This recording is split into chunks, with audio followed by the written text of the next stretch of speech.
Hi everyone, it's Officer Best and Officer Potak. And today we're here at the Catasauqua Police Department and we are going to be reading a book to you. Today's book, I Want to Be a Police Officer. And after the book is done, Officer Potak and I have something special for you.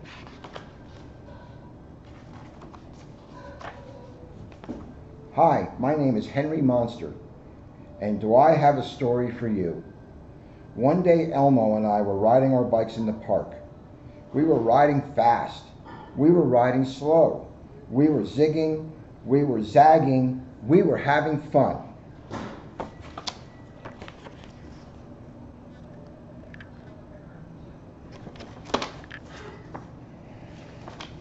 Suddenly, it happened. Crash! Elmo fell off his bike and onto the hard ground. He began to cry. Oh no!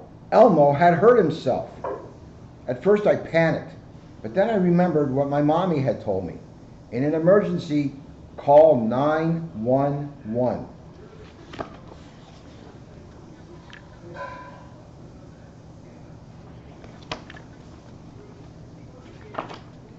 I saw a phone nearby. I rushed over.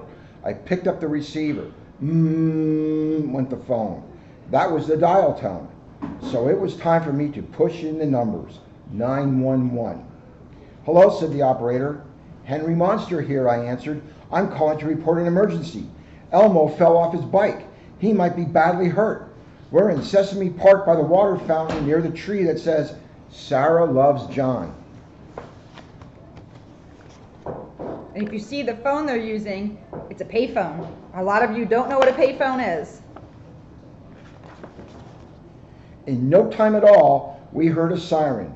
Woo! Police car zoomed up. Out jumped Police Officer Diaz. She patrols Sesame Street. She bandaged Elmo's knee and helped him up. She said, I think your knee is all right, Elmo. Try to walk a little. Henry and I will take you home. Elmo feels okie dokie. Now, said Elmo. I don't know, Officer Potak. I see Elmo having a bigger problem than a bandaged knee. Where is your helmet? I agree. No helmet. Everybody knows Officer Best and I are bike safety officers, and we want you to wear your helmets to be safe. Always wear a helmet. Then we put the bikes into the trunk of the police car and took Elmo home. I said to Officer Diaz, helping people makes me feel strong and brave. She laughed and said, then you feel just like a police officer. Would you like to join me on patrol today? Wow, thanks, I said. I sure would.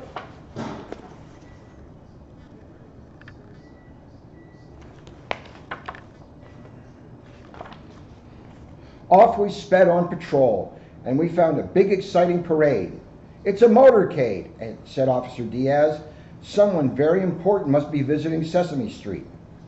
Our important visitor was riding in a big black limousine. Police officers on horse rode behind the limo and beside it.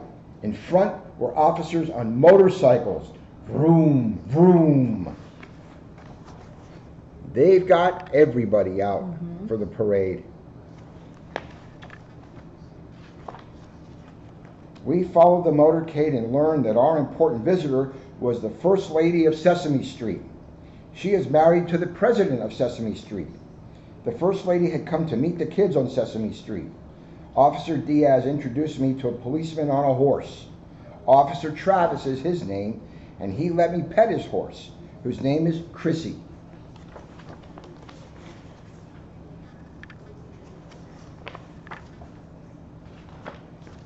Chrissy is a police horse, but just like any other horse, she likes carrots.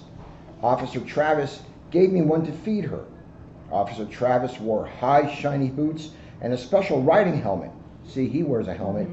He looked really spiffy. I asked, how did you become a policeman, Officer Travis? After high school, I went to the police academy, he explained. It's a special school where students learn to become police officers. When you're old enough, you could go there too, Henry. And I said, really? Think of that. Wow.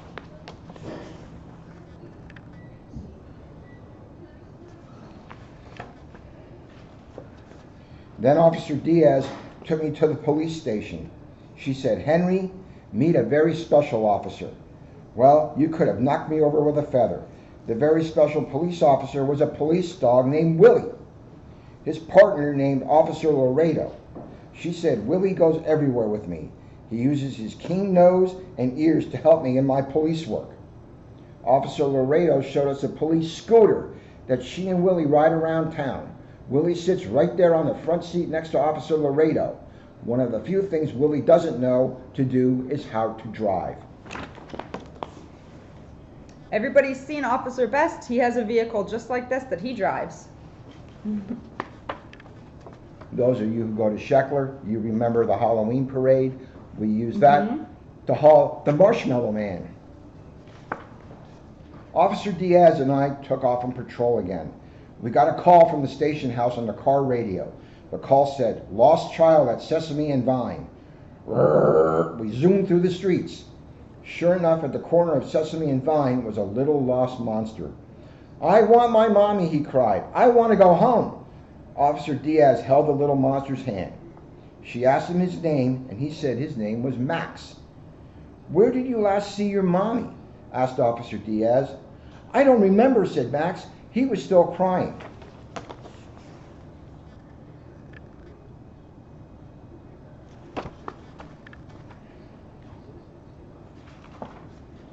Officer Diaz calmed Max down. "Where did you get that ice cream cone, sweetheart?" she asked. "I don't remember," said Max, crying. Then Officer Diaz said, There, Max. It's all right. Can I look at your napkin?" And the napkin said, "Hooper's Store." We hurried to Hooper's, and there was Max's mommy. Max had wandered out the door by himself when she wasn't looking. Max's mommy was so glad to find her son that she hugged all of us, even Officer Diaz.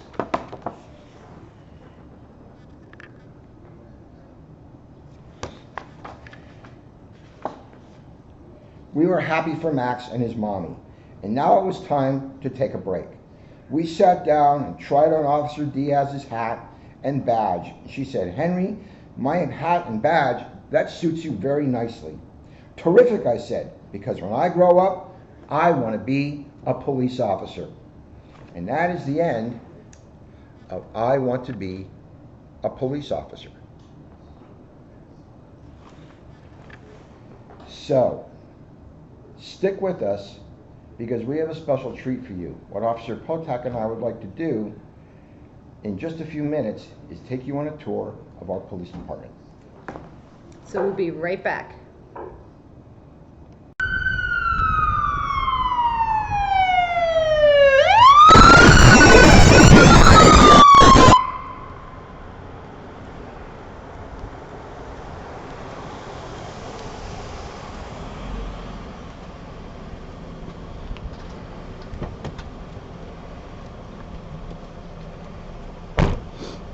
Hi everyone, I am Officer Potak and we're here at the Catasauqua Police Department.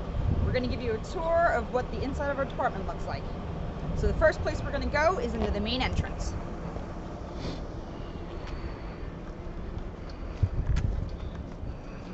And here is where you would go in, is if you would need police assistance of any sort, you would go right in through the main door here.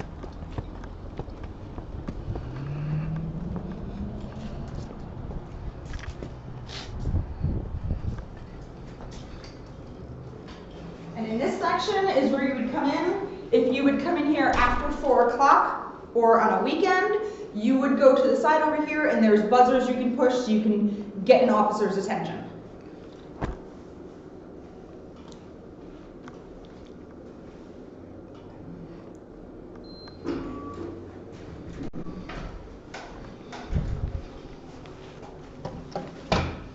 Okay, so here's our lobby area. In here, you would be able to speak with our secretary. She can assist you on many things, or you can request to speak with a police officer. And then through this door, you will enter our squad room.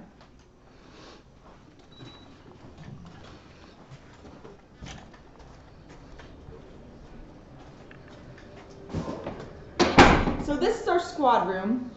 This is where officers would come at the beginning of the shift, at the end of shift. We would type reports in here. We can meet each other for the shift to find out how everything went, if there was any issues. Behind us, we have where our secretary would sit. Say hi. That's Michelle. Everybody say hi. And then over here is where our detective's office is. So here is Detective Whittick. He's currently on a phone, so he cannot participate. Okay. Yeah, if you could, the pump's closed too. And then we have a very nice kitchen area for the officer, so that way we have a place where we can eat all of our meals. And as you can see in here, there are several computers set up. Each computer the officers can do their reports on. And then we will go down this hallway. In this hallway we have the men's locker room where they can get changed for their shift. We have the armory, which is where all of our guns and ammunition is stored at.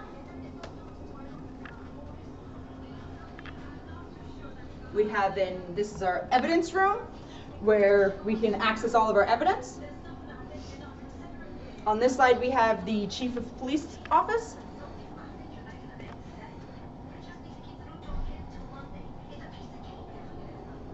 And then in this hallway we have evidence lockers. So there's all different sizes depending on what size. So if you have a big item, you can put it in a large locker. From here, when you look in the lockers, you can access the other side from inside the evidence room. We also have a refrigerated section if we would need to refrigerate anything for evidence. Down this hallway, we have the women's locker room, and then we have an exit which would go out to the back of our facility.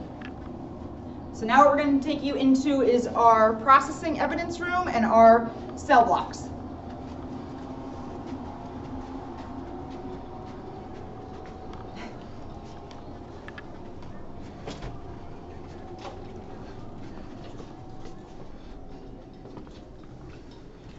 So this is where we would process any evidence that we would bring in. There's all different kinds of boxes and bags that we'd use to store the evidence in. We also have 2 interview rooms in here. The interview rooms are if we would take somebody in and need to question them, we can put them in an interview room and speak with them.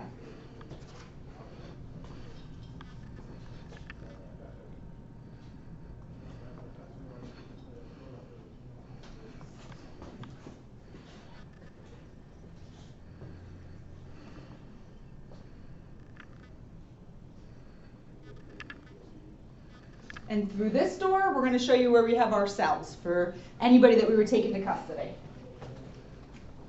Now, as you can see, all of our doors are secure, so you cannot get in and out unless you have a key card or some sort of key to get in. Now, we have 2 cells in here. This is not our favorite place to be.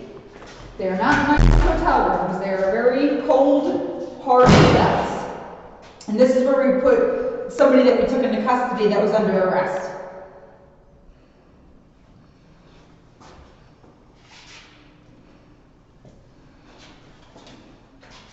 Okay, now we will go show you where we keep our police cars.